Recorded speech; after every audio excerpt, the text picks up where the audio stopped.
நம்ம இலக்கிய சிறைகளுக்கு வணக்கம். நம்ம இலக்கிய சிறையில வருகிற எபிசோட்ல இந்த அஞ்சலி பைரவி கிட்ட ஒரு பயங்கரமான ஒரு பிளானை வந்து சொல்லிட்டு இருக்காங்க. கண்டிப்பா அந்த பிளான் ஒர்க் அவுட்டே ஆகக்கூடாது, ஊத்திக்கணும் அப்படின்னு சொல்றவங்க மறக்காம இந்த வீடியோக்கு லைக் பண்ணிக்கோங்க. வருகிற எபிசோட்ல அப்படி இந்த அஞ்சலி என்ன பெருசா பிளான் பண்ணியிருக்காங்க அப்படின்னா இந்த வீடியோல வந்து பார்க்க போறோம். இந்த வீடியோ ஸ்கிப் பண்ணாம முழுசா பாருங்க. இந்த வீடியோ பிடிச்சிருந்தா மட்டும் லைக் பண்ணி நம்ம சேனல் இது வரைக்கும் சப்ஸ்கிரைப் பண்ணாம பார்த்துருந்தா சப்ஸ்கிரைப் பண்ணி கூட இருக்கிற பெல் ஐக்கானம் தட்டி ஆளில் போட்டுக்கோங்க. அப்போ நம்ம போகிற ஒரு வீடியோஸ் உங்களுக்கு உடனுக்குடனே நோட்டிஃபிகேஷனாக வந்து சேரும். இந்த அஞ்சலி அப்படி பெருசாக ஒரு மயிரும் வந்து பிளான் போட்டிருக்க மாட்டாங்க. இந்த அஞ்சலி பயணக்கம் நம்ம இலக்கியாவை எப்படியாச்சும் பயணக்க ஜெயிலுக்கு அனுப்பணும் அப்படின்னு அந்த எஸ்எஸ்கேவுடைய பேச்சை கேட்டுக்கிட்டு நம்ம பைரவிக்கிட்ட என்ன சொல்ல போகிறாங்க அப்படின்னா, இப்படி தான் இந்த இலக்கிய பயணக்கம் கோயிலில் ஒருத்தனை வச்சு பயணக்க எனக்கு வந்து மயக்க மருந்து வந்து கலந்து கொடுத்தாங்க, அதுக்கான ஆதாரமும் வந்து என்கிட்ட இருக்குது. அப்படி இருக்கும்போது இந்த இலக்கியாவுக்கு பயணக்கம் கண்டிப்பாக ஒரு சரியான தண்டனை வந்து நம்மளால் வாங்கி கொடுக்க முடியும். அதே சமயத்தில் இந்த இலக்கியம் வந்து ஜெயிலுக்கு போயிட்டா கௌதமை நம்ம கண்டிப்பாக வந்து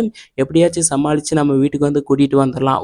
ஒரு பக்கம் அந்த இலக்கியம் அந்த இடத்த வந்து நம்ம கௌதமை விட்டு பிரிஞ்சிருவா. அதே சமயத்தில் இந்த வீட்டுக்கு நம்ம கௌதமை மட்டும் உங்கள் மகனை வந்து கூட்டிகிட்டு வந்து கௌதமுடைய மனசை எப்படியாச்சும் மாற்றி நீங்கள் ஆசைப்பட்ட மாதிரி கௌதமுக்கு வேற ஒரு கல்யாணம் வந்து பண்ணி வச்சிடலாம் அப்படின்ற மாதிரி இந்த பைரவி கிட்ட இந்த அஞ்சலி பையனுக்கு ஒரு பிளானை வந்து சொல்ல போகிறாங்க. இந்த பைரவி பையனுக்கு அதுக்கெல்லாம் தலையாட்டிக்கிட்டு, ஓ சூப்பர் பிளானாக இருக்கே, இது நல்லா இருக்கே, இதுதானா நான் வந்து எதிர்பார்த்தேன், இப்போ தான் நீ வந்து உன் வாழ்க்கையிலேயே நல்ல ஒரு பிளான் கொடுத்துருக்க அஞ்சலி அப்படின்ற மாதிரி சொல்லிட்டு இந்த பைரவி பையனுக்கு அந்த பிளானை வந்து ஒர்க் அவுட் பண்ணலாம் அப்படின்ற மாதிரி நினைக்க போகிறாங்க. ஆனால் இந்த பைரவி நினைக்கிற மாதிரி எதுவுமே வந்து நடக்க போகிறது கிடையாது. இந்த அஞ்சலி ஆசைப்படுற மாதிரியும் எதுவுமே வந்து நடக்க போகிறது கிடையாது. இன்னொரு பக்கம் இந்த எஸ்எஸ்கே பையனுக்கு நம்ம கௌதம் சாருக்கு மண் டெஸ்ட்டில் பதினக்க பர்மிஷன் கிடைக்காத மாதிரி பயங்கரமான ஒரு சதியை பண்ணாங்க. நம்ம கௌதம் சாரும் என்ன பண்ணுறது ஏது பண்ணுறது அப்படின்னு திக்கு தெரியாமல் முழிச்சாங்க. அப்படி இருக்கும்போது தான் நம்ம கோபால் சார் வந்து ஒரு ஐடியா வந்து கொடுத்தாங்க. ஆனால் நம்ம கோபால் சார் ஐடியா கொடுத்ததும் பதினக்கு நம்ம கௌதம் சாரால் பர்மிஷன் வந்து வாங்க முடியல. அப்படி இருக்கும்போது நம்ம கௌதம் சார் பதினக்க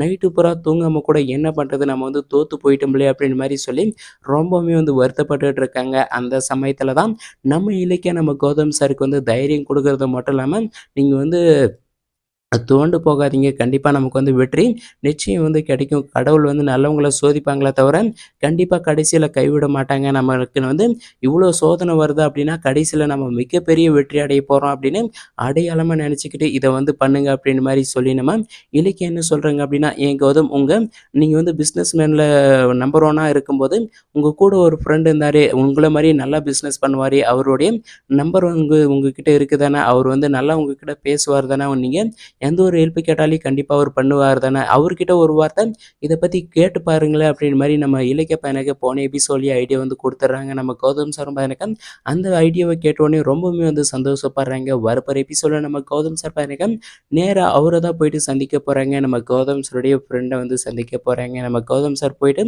அவரை பார்க்கும்போது அந்த ஃப்ரெண்டு பையனுக்கு நம்ம கௌதம் சார் மேலே அவ்வளோ மரியாதை வச்சுருக்காங்க. நம்ம கௌதம் சாரை உள்ள ஆஃபீஸ்க்குள்ளே கூட்டு நடந்த எல்லாத்தையும் பையனுக்கு கேட்டு தெரிஞ்சுக்கிறாங்க. நம்ம கௌதம் சார் கிட்ட, ஏன் கௌதம் என்கிட்ட முன்னாடி ஒரு வார்த்தை சொல்லலை, நீங்கள் எதுக்காக அந்த மாதிரி போய் வெளியே எங்கேயோ போனீங்க, நேராக என் ஆஃபீஸ்க்கு அப்போவே வர வேண்டியது தானே, உங்களுக்கு இருக்கிற திறமைக்கு நான் உங்களை எந்த அளவுக்கு நான் முன்னேற்றிருப்பேன் அப்படின்னு மாதிரி சொல்லி அவர் சொல்கிறது மட்டும் இல்லாமல், உங்களுக்கு என்ன உதவி வேணுமோ கேளுங்க அப்படின்னு மாதிரி வந்து சொல்ல போகிறாங்க. வெயிட் பண்ணி பார்க்கலாம். தேங்க்ஸ் ஃபார் வாட்சிங் கைஸ்.